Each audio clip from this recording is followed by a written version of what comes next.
I did this shit for the family. Did this shit for the family, you know what I'm saying? Like, I just want them, what I want them to remember me by is he always try to inspire people to get some money and to do something better with themselves. Motivation. Motivation. Yeah. I come from this, y'all could come from this and do the same shit we did. You just gotta be consistent and dedicated to this shit, that's all. Tonight I'll tell you how many Americans are using illegal drugs. I will present to you our national strategy to deal with every aspect of this threat, and I will ask you to get involved in what promises to be a very difficult fight.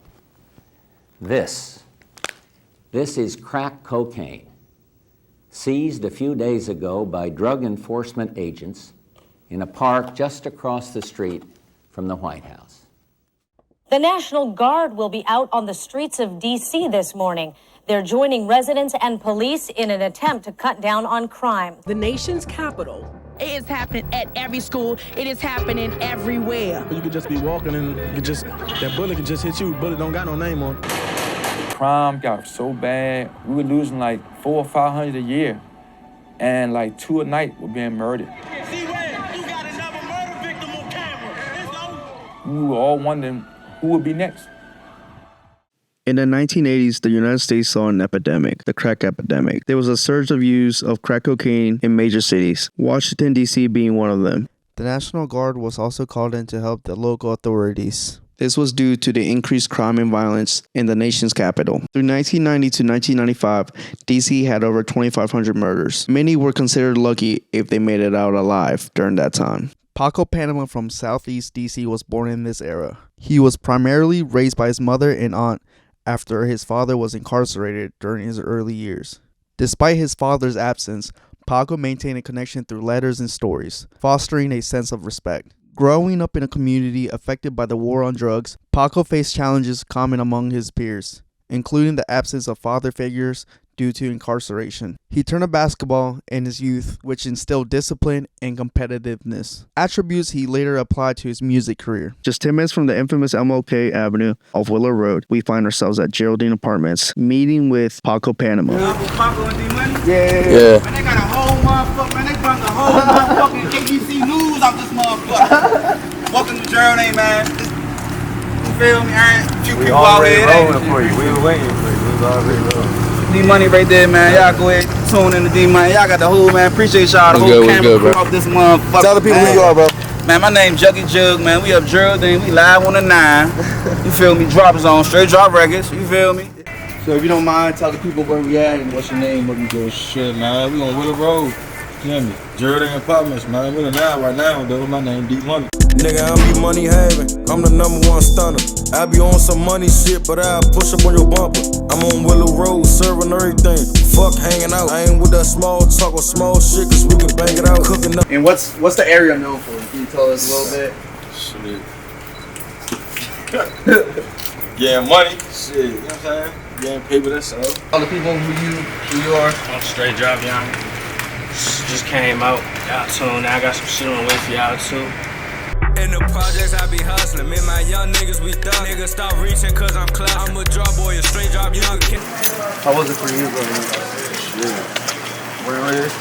Shit. Hey, one of y'all got something funny? It's kind of like, rather like, you know, drug politicking, drug infected area, you know what I'm saying? You learn a lot of shit at a young age, you know what I'm saying? In order to survive,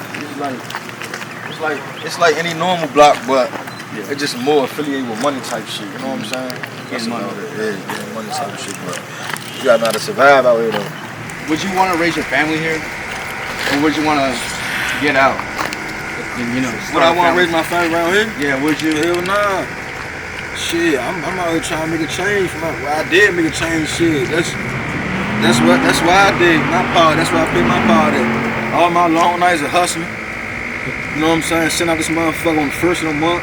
Bro, we had it rough, bro. I'm gonna be real, bro. You know what I'm saying? That's why I did all I can do for my family, but this shit wasn't never about me. It was always to change my, you know what I'm saying? My family situation, shit like that, my mental situation. But as far as as I look back, hell nah, I won't want to raise me. It's fucked up around here, bro. You know what I'm saying? What's up, dude? Cool. You already know. Yeah. Yeah, but that's why we do this shit, though, to try to make a change in our people's life. You know what I'm saying? We ain't really letting nobody do that shit for us here. Just gotta step up, make a way type shit, yeah. Way to get the fuck around here. Yeah. Nigga ain't with us, nigga ain't with the drop it. Fuck him. That's how we carry it. And we real family oriented. What camera I'm supposed to be looking at? Man, we got a couple. Yeah, I'm looking at all the what camera I'm looking at, man? And we real family oriented around here. Like, man, you gotta realize we family. Like, we ain't with all the clicking up and, you know what I'm saying, fucking with different niggas and all that shit. Nah, like, you really gotta be from the block. Like, that's it, that's all. That's all we ever needed. So, I feel like that's all we need right now. You know what I'm saying? Yeah. You type this Gatorade. And if you don't know Earl of Pearl, man, you not from up here. If he ain't the personal friend of yours, then you not from up here. You in Kill. If Earl of Pearl don't walk up, if Earl of Pearl don't walk up and say this is a personal friend of mine, and you not from up here. You ain't got some type of tattoo, you know what I'm saying? You gotta be a personal friend. 4313, that's that main building, Slim, you know what I'm saying? Tell you, man. I know y'all want to see the building. 4313, man. That's that building, man. You hear me? You ain't got this tattoo right here. You ain't got this. Or you ain't got Jam Mess. You ain't no member, man. You don't know what's really going on. Nah, Mo. You ain't got no secrets. Cause I know there's a lot of people out there think that they be capping in their raps, Mo. Real guy got locked up, 7 codees. You hear me? No statements. You hear me? No 0 statements. Everybody come home. Tell you right. You hear me? 7 codees, nigga, no statements. On my kids, we was fishing 30 years. On my son. Nigga stay solid, ain't nobody tell. We on 7D, bro kept saying, what we charged with? They kept saying, man. Hey, y'all, I swear to God, y'all. They bought a book like this thick, all our charges. I wish I had a book, y'all. We had paperwork the size of this shit right here, man. I swear. You hear me? I swear to God. How's that feeling when you're facing, you know what I mean? 30 years? Yeah, 30 years. Shit. Man, if we gotta do it, we gotta do it. You hear me? That's all. That's a fucked up feeling, but if a nigga gotta do it, nigga gotta do it. We gonna rap. We ain't gonna do that. You know what I'm saying? I'm telling you, I threw 30 years, we come back home. You know what I'm saying? You know what I'm saying? Like, we got kids. Come back home, still gonna be the shit. same nigga. We ain't trying to do it, but I ain't telling on my worst enemy. We know what we was out here doing, so you know what I'm saying? We know the consequences of this shit. So if it so happen to be, I ain't telling on my worst enemy. We don't do no telling. You know what I'm saying? We don't do no telling. We man up to that shit. Or our enemies. You we man up to that shit and we take our charges and man, I see you in the back end. You know what I'm saying? For one individual, imprisonment became true. Javier Panama Card, Paco's father, was arrested on May 13, 1991. The D.C. Red Rum Task Force was formed in December 1990 to investigate drug-related murders linked to the Panama Crew, a cocaine trafficking organization led by Javier Panama Card. Their investigation led to arrest and the indictment of 13 people. The trial, prosecuted by Assistant United States Attorney G. Paul Howes in 1993, centered on 42 testimonies from cooperating witnesses, resulting in the conviction of 6 key defendants. Javier was sentenced to 88 years to life at 28 years of age. Nearly 6 years after their conviction, they brought their case before an appeals court, challenging the racial and religious discrimination during jury selection. Their appeal cited a prosecutor excluding a juror for his perceived affiliation with the Nation of Islam, violating Supreme Court precedents. During their appeal, evidence of prosecutorial misconduct emerged, revealing that the prosecutor, Howes, had illegally paid witnesses to testify against them. This gave the case significant leverage. In 2004, after nearly 13 years in prison, the DA's office offered them choices: plead guilty to lesser charges, seek straight release, or pursue courtroom release. Rum chose to plead guilty to avoid complications, while Panama displayed remarkable loyalty by offering to serve additional time to expedite his co-defendant's release. Ultimately, the 3 men prevailed. Rum served an additional 2.5 years, Antoine was released immediately with time served, and Panama faced just 1 more year, proving that they could beat the system while staying true to their values. It's another original. He can tell you a lot of history around here too.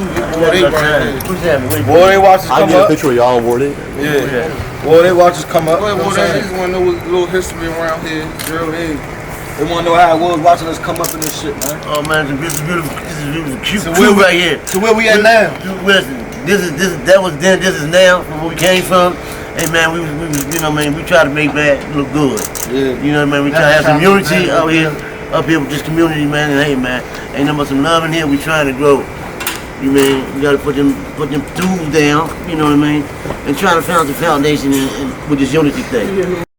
So what we're gonna do is document on my brother Paco right here. His little brother here in the hood, always giving it back. Trying to be more, you know what I mean, tight than loose, you know what I mean, trying to give us what we need, you know what I mean, for the people in here. It's my man Paco, man. Peace out. This is Ward 8, Big Brother Tip. Yeah, nigga. Stand up. Turn me up. GMS. Come on, nigga. We up in here. You know that it's oh shit, I smell like new money. Started selling eggs, I fell in love with them blue honey. A real Eskimo, my block like cool runnings. Auntie walk up Diddy bobbing like she already knew something. This shit the real wide, we all tryna move something. Ain't selling dubs, but the 50s look like croutons. If you ain't come to cop, a nigga move on. I watch Auntie hit the drop, then get a groove on. Yeah, the lights out, still a Paco didn't become a fan favorite for no reason. Paco has found his own sound and perfected it so much that he found a way to captivate and separate himself from the rest of the city's rappers. The biggest contribution to his music has been the absorption of whiskey blues, further proving his ability to transform any genre into his own. He has found a way to mold the somberness that resides in the base of his music into a new wave approach. His project, Sorry for the Drop, embraces the softness that flows between his voice and melodies. The project showcases Paco's distinctive storytelling and versatility. Complemented by Cocaine's soulful melodies, tracks like Lonely Man and Warlock highlight the artist's creative range. I ain't had to choose the game, I was made for this shit. I was always thinking grown, I always paid for that brick. Like how you think you gon' get some money if you lazy in this shit. And you know it's dropping nothing, we so wavy in this bitch. It's GMS until I die, we going crazy in this bitch. Trapping like the 80s, on that block because it paid me. Willow Road Beatrice, junkies treat me like I'm baby. From a real dirty block. I'ma say this though, like everybody in the city say we got the music that make a nigga wanna go buy a brick. Like we got hustle music, so it's like I ain't gonna say it'll bring niggas together, but it'll make a nigga want to get his block in order. I say that, you know what I'm saying? Motivate. Yeah, motivation. Our music gonna motivate you to get some money. Yeah, you know what I'm saying? Basically. It's gonna motivate you to do something, whatever you trying to do.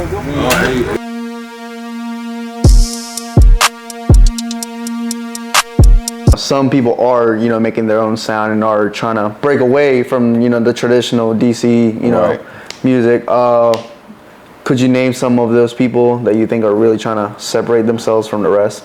I definitely, my number one vote is Paco Panama. Definitely Shawty he don't make free cop music, you know what I'm saying? So to me, it was just a refreshing sound. New artists, I don't know which new, I would say Paco and D Money, the whole GMS. I wouldn't say they really make, they make straight drop music, so it's a difference, you know what I'm saying? But to me, the difference between, let me say, free cop music and at least just straight drop, just for example's sake, right? Free cop is about committing crimes. Straight drop is about committing crimes, but it's money involved. Whereas free car is just crashing out with you. You know what I'm saying? It's what's the next step? Like you just crash out. The next steps, the subsequent steps from that is negative. Straight drop, yeah, it could be negative, but you could get you some money. Or you know what I'm saying? You could straight drop and get you some money. But like it's just different. You know what I'm saying? And it's not even. I think the reason that I enjoy it so much is because you don't have to have your elbow in the pack for it to be relatable. Did that sound like 13? You know what I'm saying? This shit tattooed on me, you know what I'm saying? 13 right here, that's where this shit started at. This shit started right here, 4213. All this shit was different. All this shit was different. Like, I don't know why this shit is smaller. Yeah, like kill, bro. It used to be like 12 of us in this one little hallway. This shit looks smaller now though for some reason. Like man, this where we came from, the man, a project. You know what I'm saying? 4313 right here. Upstairs, we had the spot. You know what I'm saying?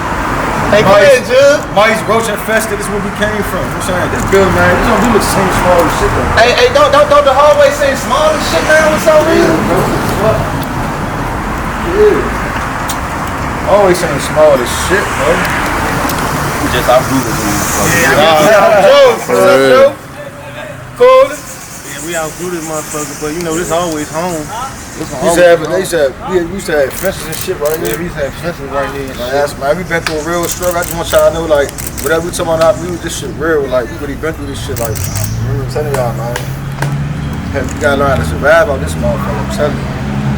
There's a couple shootouts, rocket shootouts, Inside the trenches. We can tell y'all call the street. That's the famous gas station. Everybody be talking about shit. Shell. We got a star over there. But you know, we can take y'all around back and let y'all see the tunnel real quick. 4305 right here. We gotta show y'all that building. Yeah, we gonna take them inside the court. You know, this shit. These the courts right here. Everything going on there. Man, we got raided in this spot right here. This joint right here. This house right here, we got raided in this motherfucker. 09, 4309. This 4305 right here. What's up? What's up, boo? What's up? Big Paco, nigga, yeah, big D, yeah. We out shit, yeah. Yeah. Yeah. Yeah, this building right here paid a lot too. Right here. 45, we did this building right here. You know what I'm saying? This building dirty right here. Yeah, this y'all. Hey man, shout out Lil Rob too. Yeah, shout out Lil Rob, man. He ain't out here right now. Shout out Lil Reds, man. Yeah, shout out Lil Reds. There's a lot of originals that ain't out here right now. Like, you know. Cousin, my old building right here. Kid. You know You remember that picture of me and all this in yeah. Big cousin, them old building right here and shit. You know what I'm saying? Like, we all grew up right here. You know what I'm saying? We ain't really had much. You know what I'm saying? Like, always just been a small, just family owned shit. Just always been us our whole life. You know what I'm saying? Just. That's why y'all see that with us now. Like, we don't. There's no disrespect to nobody, but we just like fuck with each other. Like, you know what I'm saying? Yeah. It's our circles, and you know what I'm saying? It's just like family. One of the time we cooked before the door was right here. Yeah, they try to block that down off. Yeah. We had gates and shit right here. Like they redid our whole project. We had gates and shit right here. Pathways and shit, the playground. They took all that shit down. Like this parking lot, bro, it just used to be lit, bro. Nothing but sales. I swear to God. Nothing but sales. All in man. Yeah. And who was it that changed everything? Michelle. Some people bought it. MGM. Yeah, MGM bought it. MGM bought it. Yeah. They bought it for $3 million. Yeah, they bought the shit. You know what I'm saying? So they redid it, but so they ain't do no better. You know everybody who been living here for 20 years and plus, they had to roll out. So it's a, you know what I'm saying? A lot of people don't live around here no more. Washington, D.C., long celebrated as Chocolate City for its rich black culture and majority black population, has witnessed profound demographic shifts over the past 2 decades. Rising property values and development projects have displaced long-standing residents, particularly in historically black neighborhoods. Between 2000 and 2020, the city's black population fell from 60% to under 45%, while white and affluent residents increasingly moved in, altering the culture fabric of communities. Economic development has brought revitalization, but also soaring housing costs. Median rent now exceeds $2,400 per month. While rent control laws aim to stabilize rates for existing tenants, loopholes allow landlords to raise prices under certain conditions. Inclusionary zoning requirements mandate affordable housing in new developments, but critics argue the policies fall short of addressing the scale of displacement. Efforts to curb displacement include the Tenant Opportunity to Purchase Act, which empowers renters to collectively buy their buildings when sold. Community-driven models like the Douglas Community Land Trust protect affordable housing by keeping land under public stewardship. Large-scale developments such as those at St. Elizabeth's East are now subject to anti-displacement policies, including dedicated affordable units and job training initiatives. Support networks like the D.C. Tenant Advocacy Coalition provide legal aid and amplify tenant voices, ensuring residents are equipped to fight evictions and unfair practices. While gentrification has brought economic growth, its consequences remain deeply felt. Yet grassroots and policy-driven efforts demonstrate that persevering, equitable communities is possible. In a city of resilience, residents and policymakers are working toward a future where growth and inclusivity coexist. We had this rapping shit like, we ain't make it this far. I don't know, we probably still be doing this shit, bro. I ain't gonna lie. Yeah. And as I think back, this shit is exhausting, bro. That shit is exhausting. So like that's why we be keeping our foot on the gas, cause like we ain't really trying to go back. You know what I'm saying? We just trying to keep moving. Yeah. Everybody don't get a chance of this shit right here. Yeah. Fan base.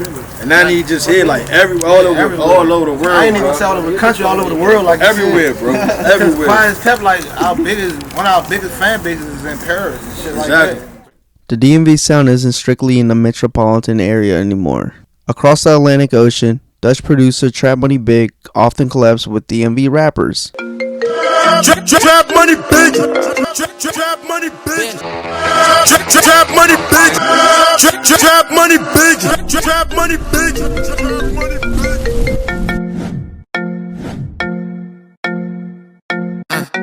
I'm a stand-up nigga. Shit, I'm a stand-up nigga. I don't even fuck with a nigga on Reddit. That fake ass statement, that shit was French rapper Sheriff Lazone adopted this flow and has been buzzing in Europe and making a name for himself. Il veut se moquer, c'est parce que j'ai mis dans la masse. Au fait, s'il y a du bif, toujours à masse. Fort tenez comme la meuf dans Futurama. Ici, GMV shit, c'est ma culture à moi. Maintenant, je rentre dans leur coin, ils ont fils. Paco and D-Money, we just pulled up to this convenience store, gas station, carry-out spot. This is another infamous spot. It's the carry-out though, let's stop. Come on, Mom right there. Mom, what's up, Mom? Oh, no, I'm just showing them where I eat at. Where we eat at, you know what I'm saying, in the neighborhood, that's all. We just showing them. Yeah, that's Mom right there. Let's stop here. Stop, come here and get some good food. You know what I'm saying? Get some good food right here. And did you have to eat here a lot, or did you eat home a lot? You know what I'm saying? I eat here a lot. I eat this shit a lot. I don't eat it a lot now, but I ate it a lot so much back then that, you know what I'm saying? Right. And different shit. Chicken tenders. I done tried them and everything. Mozzarella sticks, crab sticks, 4 wings and fried rice. This was a spot. Yeah, food and everything. Shrimp platter, shrimp platter. Oh man, I had a little bit of everything. And you know, now that you try, you know, other types of food, like even like quote unquote, you know what I mean, fancy foods, like how does this compare to like the fancy, you know what I mean, the other food you this shit tastes like home, you know what I'm saying? But yeah, this shit home, you know what I'm saying? So I'm always come back here. But even when we was eating here back then, we still would eat at fancy spots, but it's just the hood and what up, man? How you, Mom? We still won't eat it like that, you know what I'm saying? And I want to ask y'all, at what point in your lives did you realize money was everything? Wasn't everything? Wasn't everything? Or was everything? What is everything? Is everything? I mean, I don't think money is everything. Money ain't about loyalty. Money can't buy loyalty, love. I mean, it can buy love, but that's a fake love. Not real love. Yeah. You know what I'm saying? So we don't feel like money is everything. Not to us, because we ain't always had money our whole life. And sometimes niggas still don't be happy with money. I can have 20,000 on me, I still get a bad move. Tell you, son. Money is the same situation, bro. Money just make you comfortable. That's all. You gotta get it to survive, though. You need it to survive, but it don't make you happy. And you guys prefer loyalty over love, or love over loyalty? Loyalty over love. Because you can love somebody without loyalty. I can tell I love you right now, then try to rob you. Yeah, they know. Hold on, RJ. Hold on. And how's the, I know you said, you guys don't fuck with BGPD. So how's the cop situation like? That's it, like, right on the borderline. Like, see them, the fuck, they do it.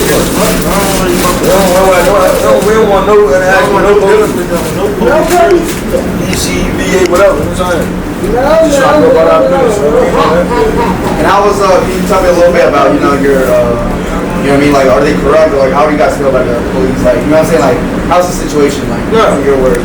Fuck them. We was coming up, they used to jump out, they used to try going down ass, no one going down all that shit, bro. Real life, I was about to say violators. Real life violators and shit, right? Real. Man, I think, I done got locked up for shit I ain't even do when I, like, be like, bro, like, how y'all gonna lock me up? I ain't even got no money on me. And they be like, oh, how you know that? Cause I know what the fuck going on. Like, what you mean? A lot of shit when you do, they know when you do. They know when you do. They just charge with the shit. Setting out racial war, bro. Taking money, all type of shit. You know what I'm saying? So I don't fuck with it. And what's the most important thing to you guys right now? In your lives? What's the most important? Unity. Stand together, you know what I'm saying? Family and shit. Paco Panama's story isn't just about struggle. It's about survival, resilience, and transformation. Growing up in Southeast D.C. without his father, surrounded by the harsh realities of his neighborhood, and facing the weight of expensive living, he could have easily become another statistic. But instead, he chose a different path. With the guidance of his mother, aunt, and grandmother, and other important figures, he learned that family isn't just blood. It's the foundation that holds you up when the world tries to break you. Through it all, Paco never lost sight of his truth. His music isn't just entertainment. It's a reflection of the life he's lived, the pain he's endured, and the lessons he's learned. Even when faced with the possibility of jail time, he refused to let his circumstances define him. Instead, he turned to his experiences into motivation, proving that no matter where you come from, you have the power to rewrite your story. So the question isn't whether the odds are stacked against you. They always will be. The question is, what are you willing to do to rise above them? Paco didn't wait for a way out. He created one. And if he can, so can you.